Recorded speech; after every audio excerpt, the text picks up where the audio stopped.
Hello and welcome back to another episode of Basil's Book Bugs, the first episode of 2024. Are you so excited, Mercury? Yes, I am. I'm really excited about this year. We each picked 6 books each, right? We did, yes. We picked 6 books each. We stuck with mostly trans or queer authors. I think it's going to be really fun. Do we have a list of all the books that we? Oh, cool. I do have a list. I even have like some little graphics I made up so that you can see 2 images, one of the all 6 books that I picked and one of all 6 books that you picked. I'll post both of those as soon as we are done recording here. Wonderful. I'm so excited to have an official announcement of everything. We quite like to do this book club. It's one of our favorite things to do. We have quite a busy week every week, but the fact that we get to have a book club together is always really fun. It really is, and it can be so hard to like prioritize reading, but it really it makes me feel so good, like to be using my brain, to take some time to like settle my body down and to just spend some time doing something that I just love so much, which is reading. Yeah, and also like having an excuse to do it. Yeah. For me, reading is always a challenge. Hmm. I have a really hard time. We talked about this last year largely, but I have a lot of comprehension and accessibility problems. Like I have a hard time understanding things when I'm reading them. Hmm. So I do almost strictly audiobooks. So all the books we're doing this year are audiobooks, right? I think we checked. All of them are. They including the all ones should this- have audiobook versions of them available, yes. Yes, and that's wonderful. That makes me really happy that we are doing that. So if you're someone in my neck of the woods that is having a hard time with reading as well, don't worry. You can do it this way. And I think most of these books, audio wise, are only like the max of 10 hours. Maybe 1 or 2 are like 12. Yeah, we Yeah. tried to pick books that were all approximately the same size, Yeah. right in that like 300-ish page range. Yeah, and I'm going to be breaking these all up. I am still working on the full schedule for the year, but I will have that very soon. So we will have all of our weeks mapped out for us. Good. I'm so excited. Do you want to talk about the first book of the year we're doing? Sure, yeah, we can briefly touch on that. We're not going to get too far into it because we haven't started reading it yet. But our very first book this year is going to be. Can you turn it towards me so I can make sure I get this perfect? Oh, yeah. Thank you. I Survived Capitalism, and all I got was this Lousy T-Shirt by Madeline Pendleton. I'm a big fan of this book. I am such a big fan of this book that I wrote the back. I wrote a part of back on the jacket for her, and I only read maybe like a third of the book, no, a quarter of the book or so, the first part when I was doing it. So I'm excited about reading the rest of the book with all of you. Mm-hmm. And we got to meet Madeline last Friday.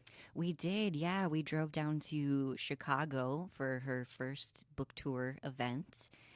It was super cool. She sat and read a chapter from the book and then did a signing for everyone who was there. What did you say? Maybe like 120 people, something Yeah, like that? 120 people. It was a really wonderful turnout.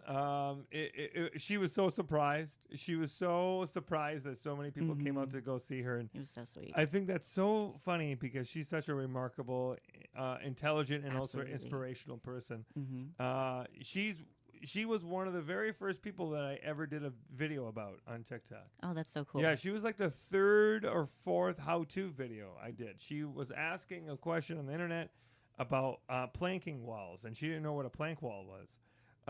And she was like, "What is this? What is this weird thing?" And I was like, "Oh, my grandpa had that." It's way more common in the Midwest than it is in California. Sure. So I did a video, and it went viral. And it was like the 5th or 6th video in the first month that went viral, and she was one of the reasons why I did it. So Oh, that is so cool. it was really cool, and that's why when they asked me to write the back of the jacket and be involved at all and ask us a few questions about book tours, I love to help. Yeah, she's a wonderful person. I'm just amazed by all that she's done. Yeah, absolutely. Like her clothing business, Tunnel Vision, just celebrated their 12 years. 12 They've been in years. business 12 years. 12 years, like, and swimming upstream, stream in a lot of ways. I mean, they're salmon, in a lot of ways. They're doing things in such a unique way within a system that often punish you for doing things that are so unique. Yeah, absolutely. For those who don't know, you might know a little bit more about her business than I do, but for those who don't know, she runs like an anti-capitalism fashion company or clothing company, right? And the way that it works is that like people get paid equitably within that space, and that's not always something that we see in this line of work. So I think that's wonderful, and also all the stories she has about running the company, a lot of them are in here as well. I am so excited to get into it. I think that this is probably going to be a pretty quick read for me, just because I like her writing style. I haven't dug into the book very much yet, and just reading or listening to her read off that one chapter, like it was such an interesting story. Yeah, I think the way that she writes, she really talks about how she's a product of the era in which she's been brought up in, and I think that is such an interesting approach where she introduces a lot of ideas that are broad a lot of the times, but they are almost responses to like the recession, a response to economic crises, one after another, the response to the pandemic, the response to so many wild things that happened in mine and her's lifetime, because we are the same age. So when she talks about stuff in the recession, I mean, I vividly remember everything she's talking about, right, from how Jim Cramer was involved and all the way to seeing it a year and a half later and having the economy just slowly fall apart. So it's going to be fascinating. I'm really excited about that. It's probably going to give me a little bit PTSD. So I do think that she does a really great job of like making information accessible to and like relatable, telling it through her own life stories. So yeah, I mean, it's like through her lens as a punk girl first, and she like uses her life to wean in these ideas, and I really enjoy it. I'm really excited to hear more about like her punk like upbringing too. Because like while my family was very like traditional Christian, I was homeschooled. But like I also grew up on the internet, and then as a teenager, my second family was very much like a combination of like punk and ravers. Yeah. So yeah, I think there's just gonna be a lot of relatability here for me too. You're 100% an E kid. Yeah. You're very much an E kid. I literally grew up on the internet. Yeah, you really did. The shit is wild. But all of that being said, what are there any things that you want this book to be, or anything that you expect out of the book? That's a great question. I think I'm kind of more expecting it to be a little bit more like memoir heavy, with like some sprinklings of like information and like financial ideas. Yeah. I'm really excited to see what I can pull out from a business owner perspective. I'm always excited about seeing her videos and seeing her thoughts about what a business owner could be like in a capitalism system that isn't like, sucking the life out of people. You know what I mean? And I'm very new to running a business. This is not something that I knew. And this year we are experiencing a shit ton of changes all at once. And that means that how we reinvent the business should reflect these new ideas that we're learning in this book. Honestly, we couldn't have picked this a better time to read this book, because so much is changing for the company. I absolutely agree with you. One of the videos that I remember seeing from her was talking about in her business structure how she plans for redundancies. Oh yeah. And that is so important. We don't need to be on this lean staffing model that is not sustainable. I think we both know that. Yeah, I think this is a really interesting topic, and I'm sure we're actually going to get a little bit of that in here. But that whole mentality of cutting the lean meat and all that bullshit is very frustrating, because as we have seen in real time, what happens when multiple people don't know how to do something. Yeah. she's talked a lot about how everyone on the staff basically knows how to do fucking everything. Mm-hmm. And yeah. That's how it should be. Yeah. And everyone who does that thing is going to do it slightly different. Right. And there's nothing wrong with that. Yep. And that could be a good thing if they Mm-hmm. do things slightly different. You know, it's frustrating to see people even in our own community who believe you need to just have everything leaned down and Right. you need to make sure you do this job and you do that job. But then you get into a position where things happen and now the pressure of you is so much. Like if you got hurt, Mm-hmm. then oh my God, you're going to be stressing out that no one else can do your job. Yeah. And that's scary. It You know really what I mean? is. It yeah. really is. It's scary for you because you want to make sure you have a job when you come back. And Mm-hmm. fucking scary for me. By the way, please don't get hurt right now. I need you, buddy. I am trying my very best, my dude. Oh gosh. But all that being said, okay, that's this book, and I'm really excited about this one. Mm-hmm. We might have a whole lot more to say about that. But I guess we could talk about the recap of the book tour. We've Yeah. never really officially talked about the end of the book tour Mhm. and us taking our month vacation afterwards. And I read a few books over break too. Oh, that's right. Yeah. Okay, so let's start there. What were some books that you read during break, buddy? Okay.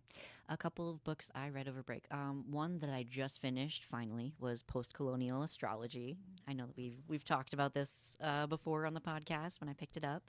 So I finally got through it. I actually listened to the audiobook to get through it because we've been so busy. Yeah. I am actually very interested. This is good for the book club podcast. I'm very interested to see how Spotify adding audiobooks to their platform for no additional fees is going to affect the book market. Oh, yeah, that's a really good point. Honestly, that's a solid point.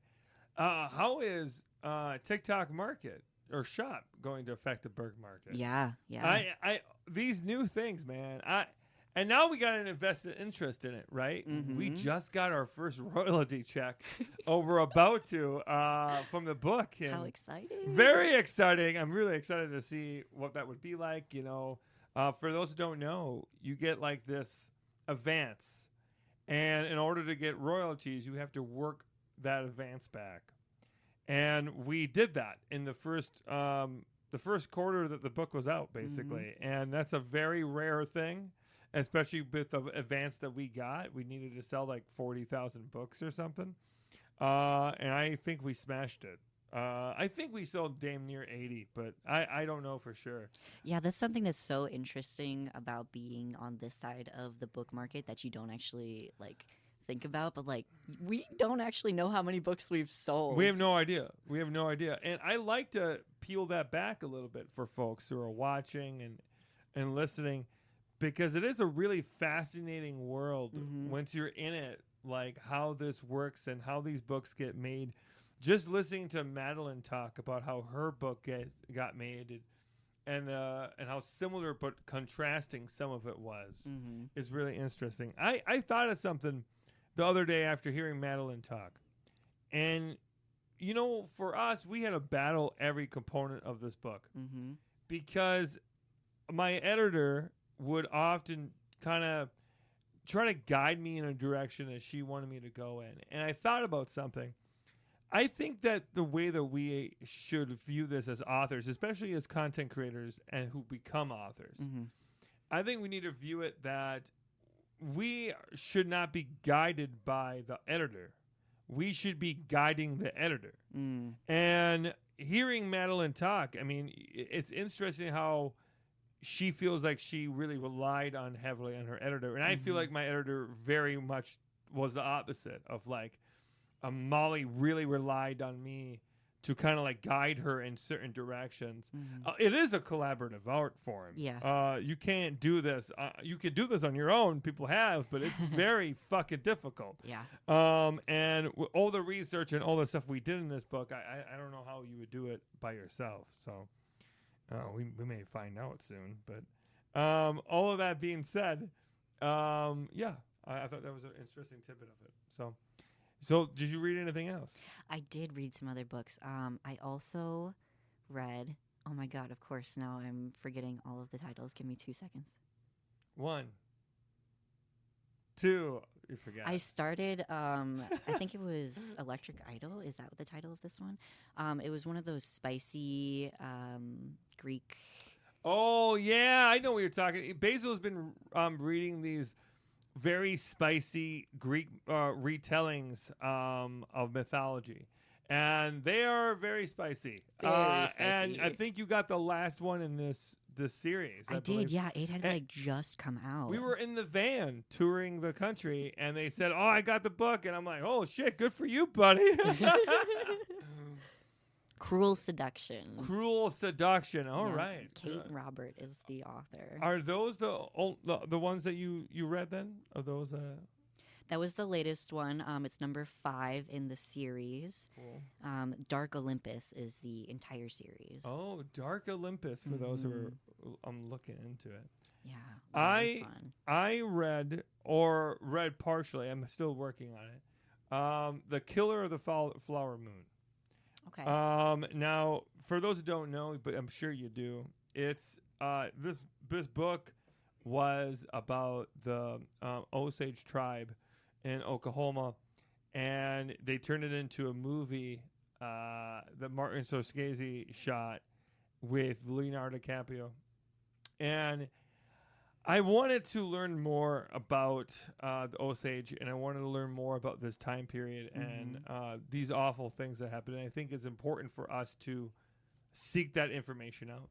Yeah. But I do think there's something truly problematic about getting this information from the lens of white characters, white directors, and white historians.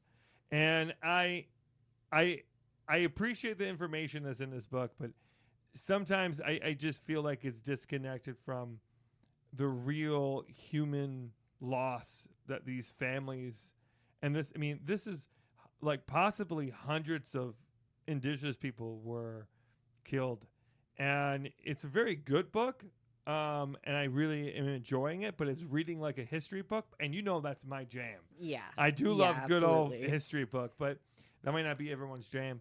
But it's been a little bit hard at times because knowing the perspective it's coming from. But I saw the movie and I felt like I wanted to know more from that world.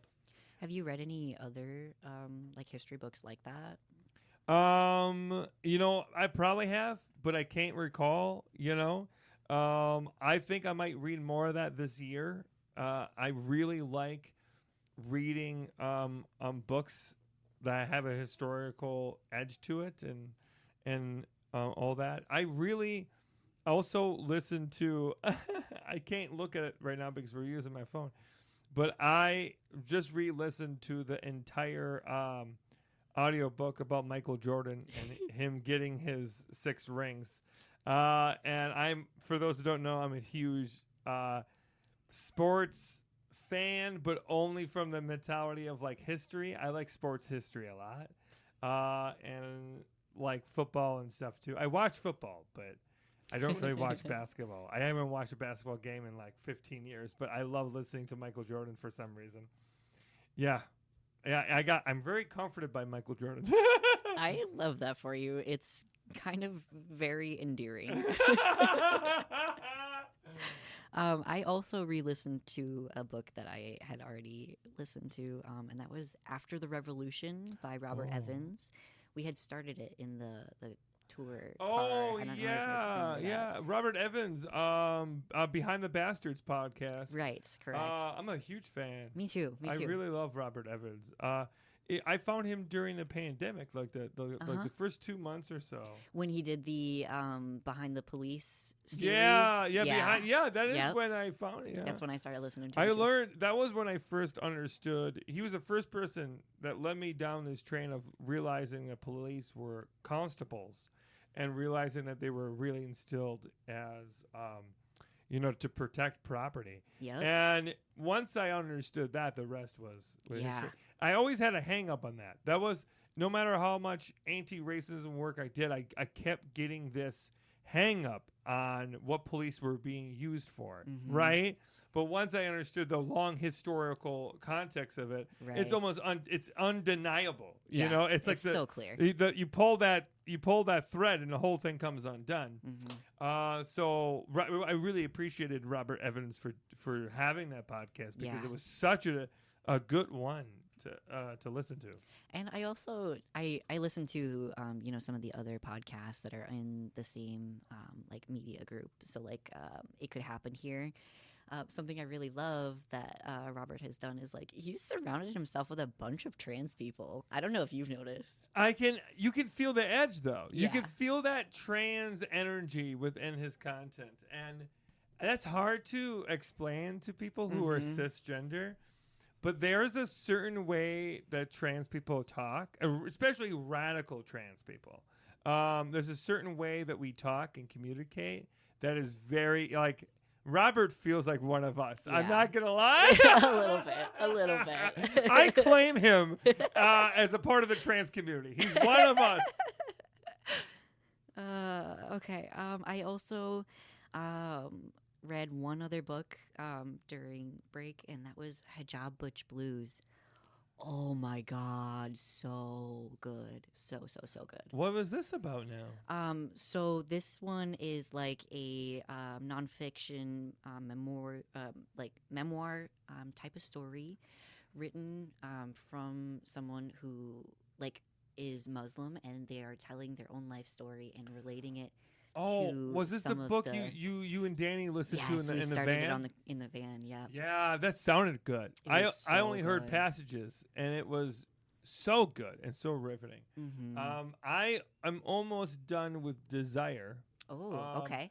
It's a book about partners who have different libidos, Mm-hmm. and it's done.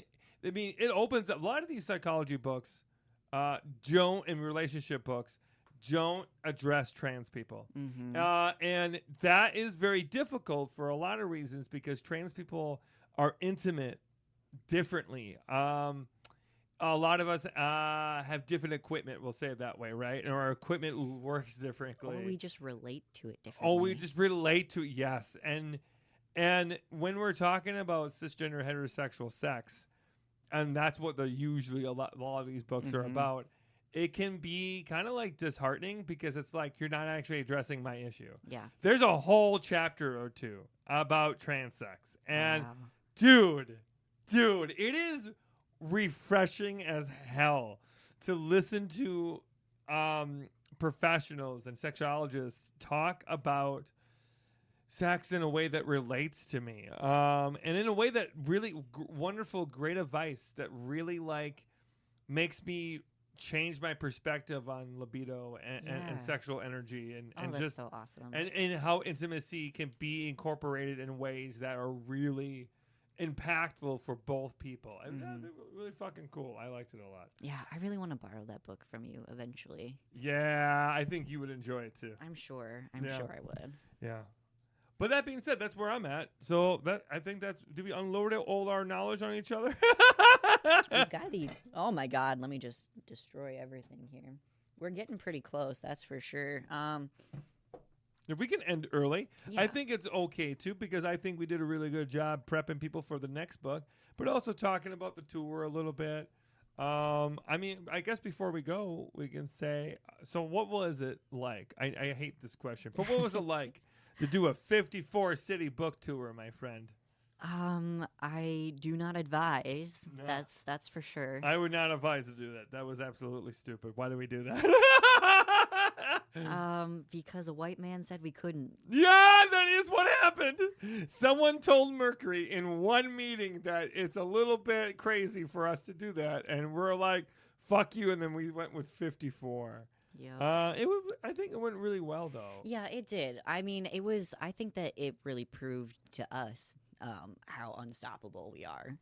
Yeah, especially when you add in our good friend Danny involved too. and Right. Yeah. The three of us had a wonderful time. We really did. I think that for me, I've said this a lot. You can't go on a 54 city book tour and see like 30 some states Mm-hmm. and go across the country and travel like we did. in such a short amount of time. I mean, we saw the entire country basically in a 4-month span. Mm-hmm. You can't do that and be the same person. Right. And I think it really helped to re-radicalize me. I think it really helped for me to put in perspective the work that we do. Mm-hmm. And I really think it helped give me almost like a breather of knowing we have accomplished so much that we deserve to actually reflect and enjoy that. Yeah. Instead of like being attached to this hustle mentality, mm-hmm. you know? Yeah. Because no matter how much you hustle, right? Society's going to treat us differently because of who we are. Yeah. Right? But it can never take away the connections we have with one another. And I met so many trans kids. Yeah. And it was really cool. The trans kids were the best part of the whole tour. I mean, everyone was wonderful, but trans kids was absolutely outstanding.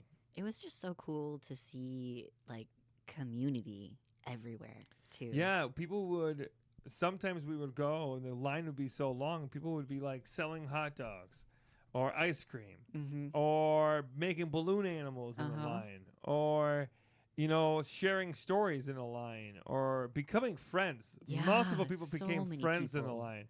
Yep. Puppies, so many puppies. Not enough cats though. Really cool. Really cool. I don't know. I feel inspired in a lot of ways Mm-hmm. to do it. So yeah, I had a great time. I won't do it again though. No. We have talked about maybe visiting a few cities potentially this year. But yeah, nothing like that again. Yeah, I would potentially do a very miniature version.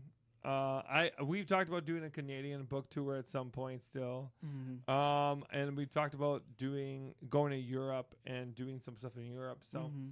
I think we might do it. We'll just see how the first part of this year goes, and we'll play it by ear. But Yep. Well, that being said, are you ready to wrap this thing up? I think I am. Let's go all get snug as a bug in a rug, my friends. We have some books to read. All right, everybody. Remember, next week we're going to read the first part of I Survived Capitalism, and all I got was this Lousy T-Shirt by Madeline Pendleton. And I'm excited to read along with you. So until next time, what Basil said. Bye-bye. Bye.